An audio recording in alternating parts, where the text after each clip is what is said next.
What's going on? Let's talk about the KTCHN Court Caddy.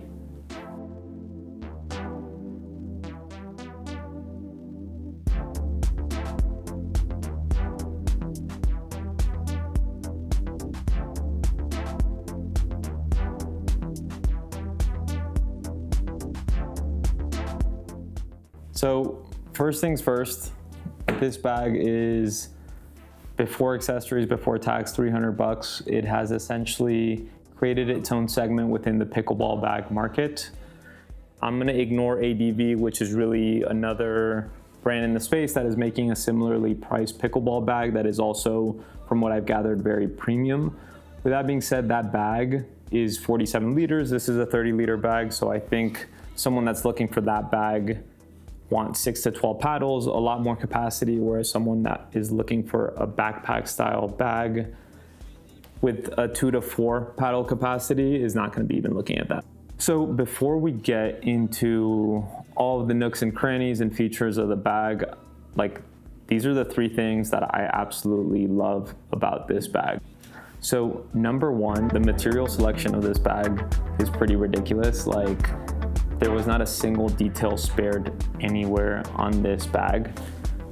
The hardware, the pulls, the zippers, the straps, that literally every single place where they were given an option of, do we go all out and most premium, most bomb-proof, or settle for anything slightly lower?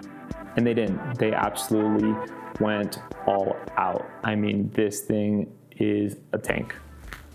Number 2. Probably my favorite thing about this bag is just the tactile experience. It is such a joy to interact with. So much of that comes from the materials that they chose that I'll talk more about here in a moment.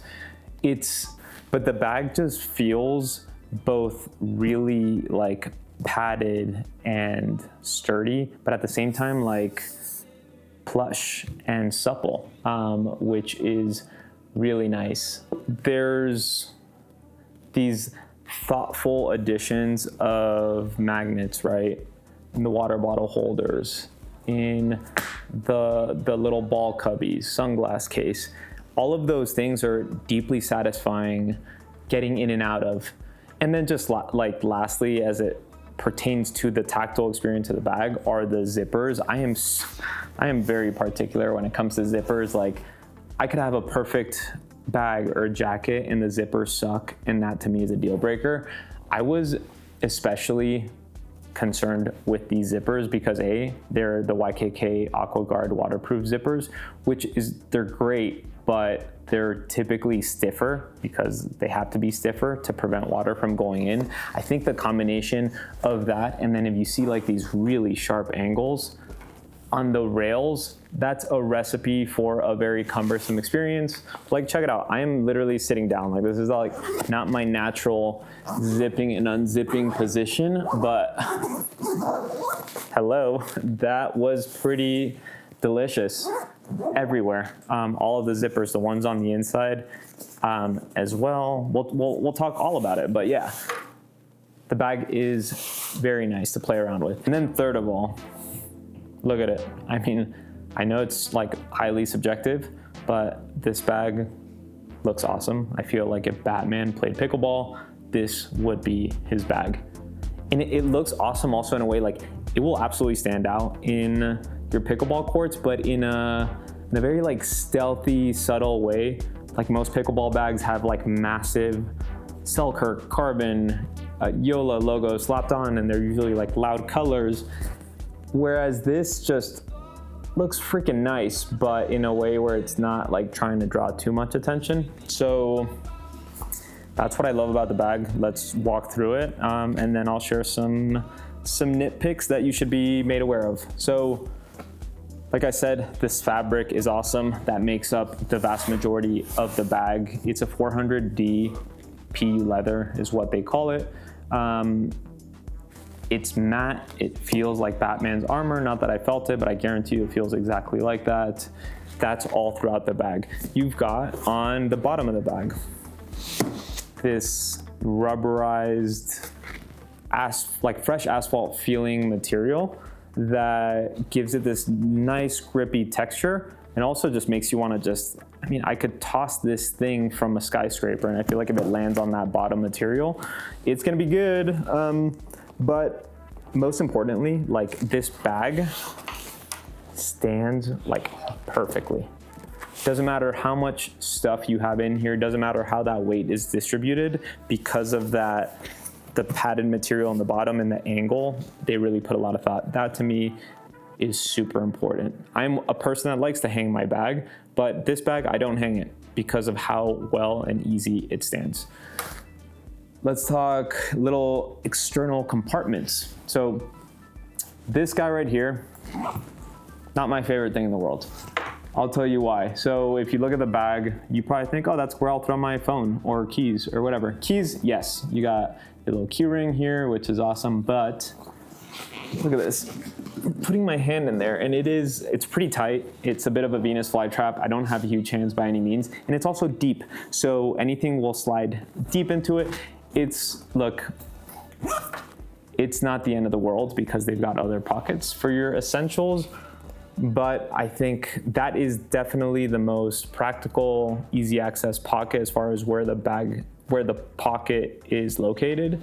But you've got another pocket here, which is not the perfect pocket, and I'll explain why. But it's still great, and it works a lot better than this. So, throwing my bag in here. I know it's sitting. Do you see that? That doesn't fit. It's not because there's not enough volume.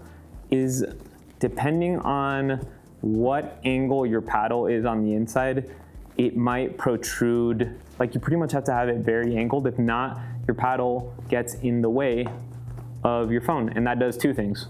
One, it prevents it from like sliding in and out easily. Second of all, you've got this awesome liner that's like a microfiber suede, what you would find in the inside of a sunglass case.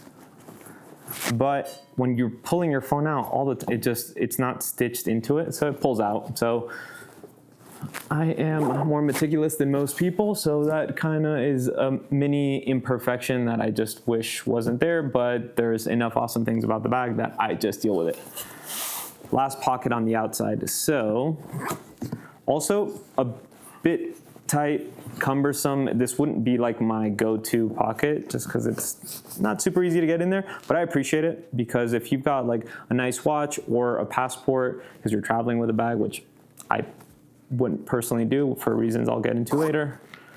Yeah, it's just like a nice, secure place to hide your stuff. Bam, let's talk about water bottles. The water bottle holders on this thing are really nice. It was a very important part of what I was looking for in a bag. As someone that rides a motorcycle a lot to pickleball, I want to be able to carry my water bottle externally, not on the inside. And I typically carry like a 32-ounce water bottle. As you can see, she fits very nicely. If you want to do a little bigger, here's a 40-ounce, and it fits perfectly. Honestly, I wouldn't put anything more than that. A few nice things, like you've got this mesh that just conforms to the shape of the water bottle. Also, there are magnets lined inside the fabric that attach here, so if you don't have something, it secures the flap in place. Also, usually like with water bottle holders, no matter how good this mesh is, the elasticity wears out over time, and it's like super nice that when that happens, you can just hide it with it. You do have on both sides water bottle holders, and although technically they should store the same size, you won't be able to if you're actually using this awesome ball compartment. So as you can see here, I mean, look at that, like that is just innovation at its finest. Magnets also, Hypalon pulls, just like, so satisfying, pure dopamine. Someone asked me like, hey, do you have a ball? I just like can't wait to just pull one out of here. You can fit, if I'm not mistaken, 4 on each side. The one thing to keep in mind is because I've got the balls in here, you'll see if I try to put it, it's like, I don't like it really eats up into the internal space of the bag. So, but that's fine. I don't need to carry like 2 massive water bottles. You could carry like something else in there. Other than that, you've got these nylon straps. This webbing is because the bag is modular, so you can attach your shoe compartment, which is one of the accessories. The other one is a paddle sleeve. On there, you can just hook random things, which is super nice. Just a lot of attachment points to hook things, which I love. Other than that, let's talk about the back of the bag. So really well padded. I'm gonna reference Batman again, but feels like you're touching like his 6-pack armor. It's like really thick foam, and it's nice. A lot of attention to detail in the straps themselves. You've got Hypalon here. You've got Hypalon loops, 4 different ones to like micro adjust where the sternum straps go so that you can really fine tune this bag to your height. This right here is both an awesome feature and a nitpick of mine. So these buckles, right? Really awesome hardware. I love that to hang the bag, this is how you do it. Like the majority of the bags that I saw had only one in the middle. The problem with that is if your bag has a water bottle or anything that's gonna weigh it more to one side, it's just not gonna hang straight. And also, like, as you're getting your stuff, the bag just moves around a lot. So it does like keep the bag nice and secure. Now, the issue with the execution of this design is putting these buckles back in is easy. Taking them out, honestly, like right now that was easier than it typically is, but I found because it's so snug in there, maybe like sitting down it's easier, but yeah, this, let me pull this out. It's got a very, very, very sharp angle here and it just gets stuck on there. So if you're not crazy like me, you just literally leave these undone. Problem solved. Me, I don't like, that doesn't do it for me. And also when I'm riding my motorcycle, I don't want loose metal jangling all over the place. Also, I don't want to like turn and it hooks onto my jacket. With that being said, as someone that loves hanging my bag, this bag just stands so easily. I've just found like that's been my go-to way of just using the bag is not hanging it. So something to keep in mind there. And then just lastly, the sternum strap, love that they added this on. The buckle, very, very satisfying. I was surprised they used magnets in 3 different places in the bag, that they didn't put magnet on the sternum strap, but like no big deal, right? Maybe the one minuscule detail where they could have maybe spent a little bit more money, but totally fine. All right, let's get on to the inside of the bag. So you'll notice it's a half zip bag. One thing to keep in mind is if you don't fully zip the bag, you kind of half zip. If you want to like get stuff in here, especially if you have the sunglass case, it's not comfortable. This bag is designed for you to just expend an extra molecule of energy and do that. When you do that, it like just stays like that, which is awesome. So here you'll see this is a sunglass case. It's an additional accessory. I was originally not gonna get it, and then as you're checking out, it gives it to you at a discounted price. I said, screw it, I do need a secure place for my sunglasses. I will say, if you don't get that, and you're not putting balls on both sides, this is a great place to throw your sunglasses and where they're nice and protected. So you don't need it, but it is awesome. It's got these magnetic clasps, so it comes off very easily, and it goes on very easily. So, and it's just like very fun. I'm gonna leave this out. You've got right here, this is the same liner in a lot of the pockets, that microfiber, like really soft fabric. You've got this pocket here, which I love, right? It looks like it's like really well sealed. So if you want to put something stinky in there, it will probably keep the odors out, or just like me, just grips, carbon cleaner, whatever. You do have another pocket under, which I'll show you now, but I've got my shoes in there. And we'll talk about in a moment why I didn't opt for their dedicated shoe compartment, but you can easily access that pocket when you don't have something in there. And if you're not planning on putting shoes, like you do have like some good volume in there. It's designed for 4 paddles. I will say with my shoes, the 2 paddles, like they don't come out as easily. So I would imagine if you're planning on putting a lot of stuff and you're gonna have 4 paddles, it would probably be cutting it close and tight. I'd probably maybe consider looking for something bigger.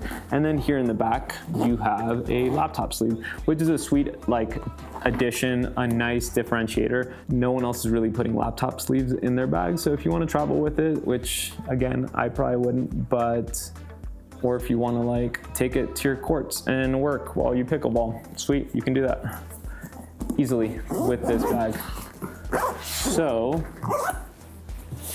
there are 3 things that are worthwhile mentioning. These are my main nitpicks with the KTCHN Court Caddy. So number 1 is this bag is heavy. Like it is heavy, and then you get used to it, and then you pick up another bag and then you're like, yeah, that is really heavy. They don't list on their website for some reason how heavy the bag is, but I saw it on like Bread and Butter's like collaboration. I think it was like 4 or 5 pounds. I've seen 4 in one source and then 5 pounds in another source, which doesn't surprise me. I mean, it feels significantly heavier than any other bag I own with a similar volume. So if you're looking for a lightweight bag, this bag is not for you. But the caveat is this bag wouldn't have the awesome structure if it didn't come from the rigidity of these heavy duty fabrics that they're using. It wouldn't be so bomb proof if it wasn't for that material selection. So you can't have it all. It's a pickleball bag. You're not gonna be like hiking with it or carrying long distances, but if you are very mindful about having a lighter bag, I would probably discourage you from getting this bag. Nitpick number 2. The shoe compartment. I wish I had it here to show you, but there's plenty of other videos. I'm sure you could see what it looks like. Here's my issues with the shoe compartment. The bag, the overall aesthetic, the minimal look gets completely destroyed when you add this cube that bulges out of the bag. It just looks like I'm going on a tactical like recon mission through the jungles. So I saw it in person, I was like, no, that's not for me. And then add on to the already heavy weight of this bag, the last thing I want is to add more weight to it. With that being said, like I am not one that carries like a change of clean clothes. So I don't really care about having like my dirty shoes and my feet fortunately don't smell, or at least they don't smell to me, which is the important thing. They fit like so like perfectly, almost like that was a shoe compartment, that like that works for me perfectly. I will say for someone that does want a dedicated segmented shoe pocket that comes like it's in its own pocket, yeah, you're gonna have to get the shoe compartment. Or who knows, maybe there's like enough people that love this bag that it merits having 2 sizes, one like this and then a bigger one with a larger paddle capacity, and then having a zipper style compartment that keeps the odor completely separate from the rest of the bag. And then other than that, my final nitpick is the price. $300 for the bag without the accessories, I think is absolutely a fair price. It's completely justifiable. If you look at Peak Design, for example, I bring them up because they make very specialized photography bags, but the materials that they use are very similar. Like literally this feels closer to a Peak Design bag than really any other bag I felt, and that's not a bad thing at all. With that being said, Peak Design, like people want to take those bags traveling, right? To like take their video cameras, DSLRs, whatever. The biggest complaint about those bags is how heavy those are. And for a lot of them, they're smaller in volume than this bag. The reason I bring them up is because like they are priced at like, yeah, they're in the $300 to $400 range. And you know, obviously they're probably producing a much larger volume. They get like their production costs are lower. But yeah, I do think once you see it and feel it, and if you have any other like expensive bags, it absolutely justifies the price. The problem is if you want the shoe compartment, if you want the sunglass case, with taxes, you're like at $400. So if you compare this bag to any other pickleball bag, and I literally ordered and returned and saw like every remotely quality bag that's available, and there's really not that many. Nothing comes too close, I will say, by any means. This is in its own tier, But I did find a bag, which I will do a video on. It's called the Go Sport Axiom 2.0. That is at its price point, it's 150 bucks. Just blows every other bag out of the water that's in that $100 to $200 price point from like a build quality fabric selection standpoint. But is this bag twice as nice? No, but is that jump justifiable? For me, it is at the 300, but at 400, I think there's so many people that would love this bag that are probably just gonna say, no, that's just like ridiculous. So I think whether it's like lowering the cost of the accessories, but just keeping the bag at the $300 mark with everything included, I think is gonna make it a lot more accessible to, which is already like still not very accessible, but more accessible than at the $400 price point. All right, so final thoughts about the bag. I decided to keep it because the bag that came closest to it, even though it was in many ways a more practical choice and cost literally half of what this bag costs, it didn't invoke that like sense of joy when I interacted with it, or when I just looked at it, where I'm just like, yeah, like I identify with just whatever that bag design language is trying to speak to me. I vibe with it. And you can't really put a price on it. I mean, you can, but to me, it was just more of like a buy once, cry later sort of investment. And if you take a step back, if you look at pickleball as a hobby, right, it's not very expensive. Like unless you have a ridiculous paddle addiction where you need to like buy new paddles all the time, like I don't foresee myself buying more than one paddle a year, really. Shoes, let's say twice a year, and balls. And then you pay for an indoor membership if you live in a place where it gets cold. But like all in all, there's not a lot of opportunity for you to invest in pickleball gear. And really, from an investment standpoint, like this thing is gonna outlast your shoes, your paddles. You're gonna have this for, I would imagine, at least 10 years. Look at this thing, it would literally survive a zombie apocalypse. So if this is not gonna put you in an uncomfortable financial situation and you feel a little guilty because it's still a lot of money for a bag for your weird pickleball addiction, life is short. I would say just get it. Unless you don't want something heavy, I think everything else about this bag will make you very, very happy. Cheers.